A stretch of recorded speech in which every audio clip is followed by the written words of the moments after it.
Armenian Prime Minister Pashinyan meets Erdogan in Turkey on historic visit. This is according to France 24 story. Armenian Prime Minister Pashinyan met with Erdogan to recap in Istanbul on Friday for an in-depth talks lasting over an hour at Dolmabah's palace, discussing the Armenia-Turkey normalization process and a regional peace. Pashinyan's government described the visit as a historic step, with both leaders addressing potential steps to be taken with the framework of the normalization process between Turkey and Armenia. Per Erdogan's office, Pashinyan posted on X about their in-depth exchange and reaffirmed Armenia's commitment to building peace and stability in our region. The leaders discussed Armenia's peace negotiations with Azerbaijan, with Erdogan stressing the significance of the consensus reached in those talks. According to the office, relations remain strained. Pay attention to this one. Due to the World War I era mass killings of Armenians, which Yerevan calls genocide, a term Turkey rejects, and Turkey's support for Azerbaijan in its conflict with Armenia. So, this is the part where when you hear a story like this on what's going on with Armenia trying to have the meeting with Turkey, great. So what's step number one? Have the meeting. What's step number two? How do you handle yourself in that meeting? How do you negotiate? What leverages do you have? What insurance policies do you have? What ace do you have up your sleeve? If it goes wrong, who has your back? Does Russia have your back? Are you establishing relationships with people in the U.S. to get closer to them? Or because you're getting so close with everybody there, you're not. You're kind of worried about if you get too close to the U.S., Russia's not going to be happy because you're on the border with them. Erdogan's not going to be happy. You have to kind of get stronger with the BRICS. You know, but he's in a very interesting place. There are certain Armenians who watch Pashinyan and another man that's a sweet man. I think he was a journalist before, of what he did before he became the PM. And the level of strength to be able to do all the negotiations, the deals that is being done. When you go to Erdogan, imagine if all of a sudden Pashinyan comes out and says, well, look, in order for us to have peace, we have to all agree that the Armenian genocide never happened. And we have to call it a different word. Do you know what would happen if he does that? No. So imagine agrees to change the verbiage of a genocide never happened. Now, here's the thing. Who has leverage in this meeting between Erdogan and Pashinyan? Erdogan has the leverage, okay? Do you think, Tom, when Erdogan is sitting with Pashinyan, do you think Erdogan sits there and says, hey, what are the chances, Tom, do you think Erdogan would suggest, I think moving forward, you guys got to stop saying genocide, genocide, genocide. Erdogan would suggest, I think moving forward, you guys got to stop saying genocide, genocide, genocide. War, yes. Mass killings, yes. You got to stop saying genocide. You can't say that anymore. Do you think Erdogan's going to be resolved and strong about that phrase needing to be changed? I think so, because they want to basically put that history behind them. They don't want to have like a grand admission of something right now, which sort of takes that history and, you know, it explodes again. You know, if I was president here in the United States, I've told you this before, we would have a Armenian Genocide Remembrance Day on the calendar. Because of the rich history and contribution the Armenian Americans have made to America, where America is not a race, is not a language, it's all of us. And I would recognize their contributions or recognize that. That tension lives here because Turkey's got the largest military in the Middle East and like one of the top 10 militaries in the world.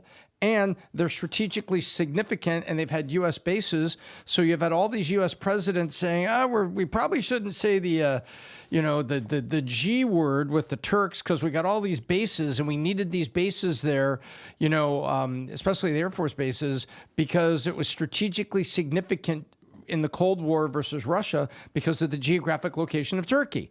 So Erdogan's kind of playing those cards because for decades, they've been able to get U.S. presidents not to push to say the G word.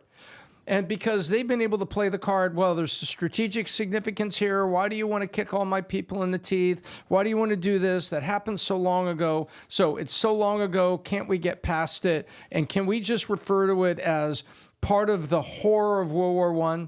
Can we just say that Turkey and Armenia had a moment in World War I? It was just part of the horrors of World War I. And I think that's what Erdogan is going to want. I don't think he's going to want to accept the word and therefore accept responsibility and therefore accept the narrative. This is going to sound weird. Do you think Pashinyan is as much of a true believer in the history of Armenia as Netanyahu is a true believer in Israel?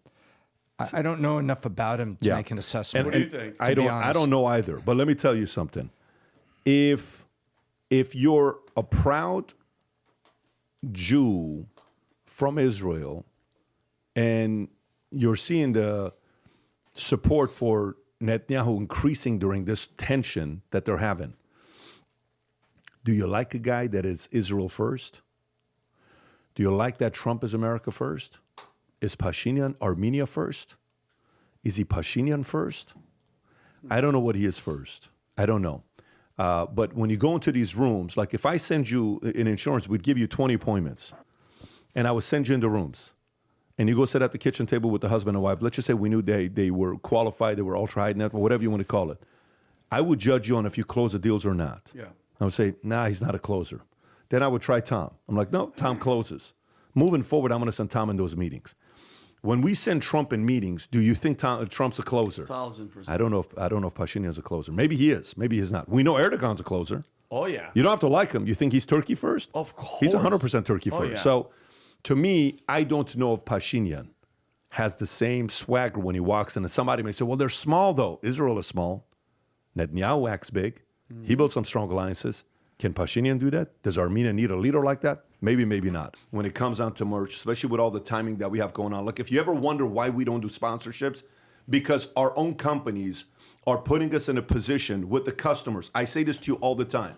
If you believe in a brand, go support it. If you love CNN, buy their stuff. If you love Fox, buy their stuff. If you love any other small media company, support them, because that's how they stay in business. So here's what ends up happening. You either take money from sponsorship, then your loyalty has to be to sponsors, or you take money from customers who are buying stuff from you. The loyalty then becomes to them to stay honest to them. That is what our goal is long term. Eventually, we will bring some partnerships in based on criteria that we're creating with them. But till then, we're loving what's happening right now with the podcast, the media company, everything that we're doing. So today, we have some limited merch that just came in today. And talk about the timing of it. We've been waiting for these for 4 months. We have these new USA flags that literally just came in. We have the black one that came in here, USA hat. On the back, it says Future Looks Bright. We have the other USA one with the stars that are on it with Future Looks Bright sick on the side, and on the back, it says Valuetainment. This one is sick for 4th of July. This is the kind of hat you would want to sport on 4th of July. I like the black one, and I like this one here. This one's not going to last a long time. This is black and gold. USA is gold right here. Limited? Look at this. USA is gold right there, and snap. it's numbered. Oh, it's okay. This is limited edition out of 250 with the American flag on the side, Valuetainment logo on the side, and on the back it says Future Looks Bright. It's out of 250. You know what happens with these numbered ones? They don't last a long time. I think the last one lasted 2 hours and 45 minutes. They go in no time. If you like the limited supply stuff that we have, some people buy them and put it on eBay and they flip them. We can't stop them from doing that. So if you don't buy it, you can only get these on eBay. But those of you that love our limited supply material that we have, go buy this. They have a shirt that goes with it as well, Rob. If you can go on the shirt one that we have right there, the gold shirt. Can you click on it real quick so we can zoom in? Look at that. USA Golden. And on the back, it says Future Looks Bright. And then go to the hat as well so we can see some of the pictures of the hat, Rob. These are all numbered. Keep going, keep going, keep going. And Rob. Yeah, look at that stitching. It glitter and everything. Oh, this is awesome. Anyways, go to vtmerch.com to place your order. Is that a new shirt as well for 4th of July? This is a new shirt that's I don't know if we have that on the website or not, but I'm sure when we do, we'll market that as well. If you enjoyed this video, you want to watch more videos like this, click here. And if you want to watch the entire podcast, click here.